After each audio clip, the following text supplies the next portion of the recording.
Friends, നമ്മൾ ഇന്ന് വന്നത് ഒരു പ്രധാനപ്പെട്ട കാര്യം പറയുന്നത്. കുറച്ച് മുമ്പ് ഇന്ന് രാവിലെ ഒരു അരമണിക്കൂർ മുമ്പ് നമുക്ക് സംഭവിച്ചൊരു കാര്യത്തെപ്പറ്റി പറയാനാണ്.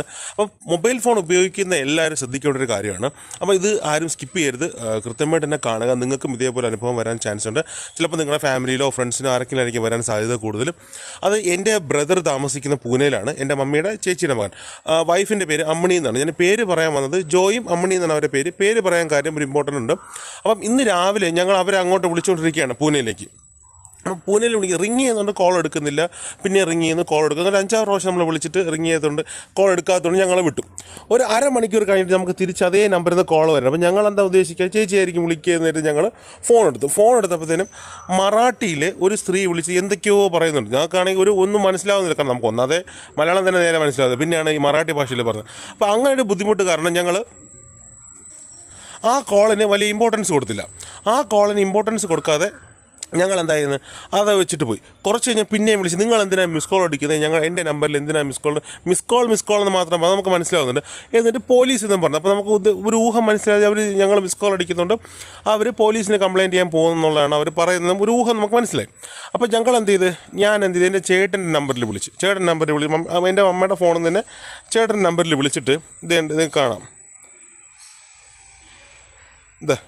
ജോയ് പൂന, ഞാൻ ആ നമ്പറിലേക്ക് വിളിച്ചിട്ടുണ്ട്. ആ നമ്പറിൽ വിളിച്ചിട്ട് പറഞ്ഞ്, അച്ഛാ നിങ്ങളുടെ ഇതുപോലെ ചേച്ചിയുടെ ഫോണിൽ നിന്ന് എനിക്ക് കോൾ വരുന്നുണ്ട്, നമ്മളിങ്ങനെ മിസ് കോൾ അടിക്കുന്ന കംപ്ലയിൻ്റ്, ഒരു മറാഠിയിൽ എന്താണോ പറയുമെന്ന് പറഞ്ഞ് ഒരു പ്രശ്നം വന്നു. അപ്പോൾ ഞങ്ങൾ അച്ഛാ ഇങ്ങനെ പ്രശ്നമുണ്ടെന്ന് പുള്ളിക്കാരൻ എന്ത് ചെയ്തു, ഫോൺ നോക്കിയപ്പം ഫോൺ നമ്പർ കറക്റ്റ് തന്നെയാണ്, ആ നമ്പർ തന്നെയാണ് കോൾ വരുന്നത്. ആ നമ്പർ എനിക്ക് പറഞ്ഞു തരികയും ചെയ്തു. ഞങ്ങൾ ക്രോസ് ചെക്ക് ചെയ്താൽ നമ്പർ ഓക്കെയാണ്, ആ നമ്പർ തന്നെയാണ് നമുക്ക് കോൾ വരുന്നത്. നമ്മൾ അങ്ങോട്ട് വിളിച്ചതും ആണ്. പക്ഷേ നമുക്ക് ചേച്ചിയെ വിളിക്കാൻ കിട്ടുന്നില്ല, പുള്ളിക്കാർ നമുക്ക് കിട്ടുന്നില്ല, വേറൊരാളിനാണ് കോൾ കണക്റ്റ് ആവുന്നത്.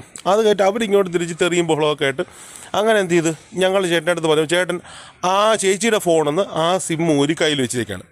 കയ്യിൽ വെച്ചിട്ട് പുള്ളിക്കാരൻ്റെ ഫോണിൽ നിന്ന് ആ സിമ്മിലോട്ട് വിളിക്കുകയാണ്. ഇപ്പോൾ നമ്മൾ സാധാരണ എന്താ, സിം ഊരി കയ്യിലെടുത്ത് കഴിഞ്ഞാൽ കോൾ കണക്റ്റ് ആവില്ല, അല്ലെങ്കിൽ കോൾ കിട്ടില്ല, അതല്ലേ സാധാരണ നടക്കുന്നത്.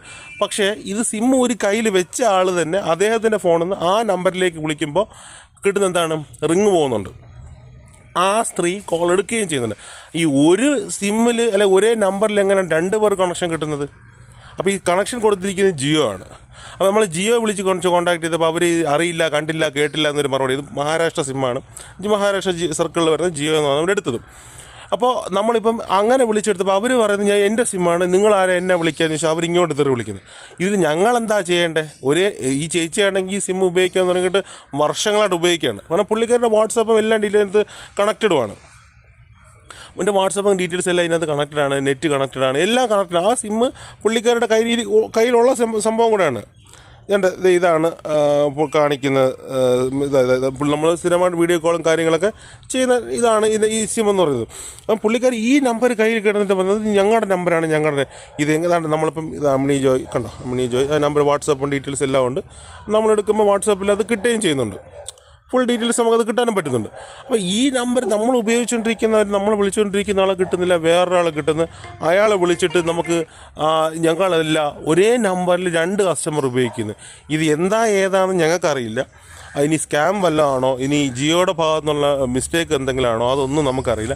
എന്തായാലും ഇങ്ങനെ സംഭവമാണ്. അപ്പം നിങ്ങൾ ദയവ് ചെയ്ത് നിങ്ങളുടെ സിമ്മ് ഇതേപോലെ എന്തെങ്കിലും പ്രശ്നമുണ്ടോ എന്ന് ചെക്ക് ചെയ്ത് നോക്കുക. ഞങ്ങൾ ഇതൊരു കംപ്ലയിൻറ്റ് കൊടുക്കാനായിട്ട് പ്ലാൻ ചെയ്യുന്നുണ്ട്, സൈബർ സെല്ലിൽ കംപ്ലയിൻറ്റ്. ഇവിടെ ഞങ്ങളല്ല, ചേട്ടൻ തന്നെ പൂനെയിൽ പുള്ളിക്കാരൻ കൊടുക്കാനായിട്ട് പ്ലാൻ ചെയ്യുന്നത്. അപ്പം നിങ്ങളും ഇതേപോലെ എന്തെങ്കിലും ഇഷ്യൂസ് ഉണ്ടോ ഒന്ന് ട്രൈ ചെയ്ത് നോക്കുക. അല്ലെങ്കിൽ നിങ്ങളുടെ ഫോണിൽ നിന്ന് ഊരിയിട്ട് സിം ഒന്ന് ഊരിയിട്ട് നിങ്ങളുടെ വേറെ ഏതെങ്കിലും ഫോണിൽ നിന്ന് ഒന്ന് വിളിച്ച് നോക്കുക. അല്ലെങ്കിൽ ഇങ്ങനെ എന്തെങ്കിലും പ്രശ്നങ്ങളുണ്ടോ ഒന്ന് നോക്ക്. കാരണം നമ്മളെല്ലാവരും മൊബൈൽ ഫോൺ ഉപയോഗിക്കുന്നത്. ഇപ്പോൾ മൊബൈൽ ഫോൺ ഇല്ലാതെ ആരുമില്ല, അല്ലെങ്കിൽ ഫോൺ ഇല്ലാണ്ട് പറ്റാത്ത ഒരു സാഹചര്യമാണ് നമ്മൾ പൊയ്ക്കൊണ്ടിരിക്കുന്നത്. അപ്പോൾ അതുകൊണ്ട് നിങ്ങൾ ഒന്ന് ട്രൈ ചെയ്ത് നോക്കണം. അത് ആരും മിസ് ചെയ്ത് കളയരുത്.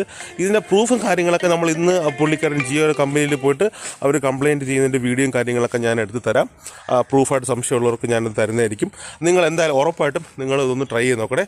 നിങ്ങളുടെ ഈ ഒരു എന്തെങ്കിലും ഇഷ്യൂസ് നിങ്ങളുടെ ഫാമിലി ആർക്കെങ്കിലും ഉണ്ടോ എന്ന് നിങ്ങളൊന്ന് ചെക്ക് ചെയ്ത് നോക്കണം. അതല്ലാണ്ട് നമുക്കിതിനകത്തൊന്നും അറിയിപ്പ് ഇന്ന് വരെ നമ്മളിപ്പോൾ ജിയോ വിളിച്ചപ്പം അവർ മഹാരാഷ്ട്ര സർക്കിളിൽ ജിയോയിൽ വിളിച്ചപ്പം അവർ ഞങ്ങൾ കണ്ടില്ല, കേട്ടില്ല, അറിഞ്ഞില്ല, എന്താണെന്നൊന്നും അവർക്കറിയില്ല. അങ്ങനത്തെ സാഹചര്യം റിപ്ലൈ ആണ് അവർ നമുക്ക് തരുന്നത്. അപ്പോൾ ഞങ്ങൾ ഇതൊന്ന് കോൺടാക്ട് ചെയ്തിട്ട് നിങ്ങൾക്ക് അതിൻ്റെ അപ്ഡേറ്റ് തരുന്നതായിരിക്കും. ബൈ.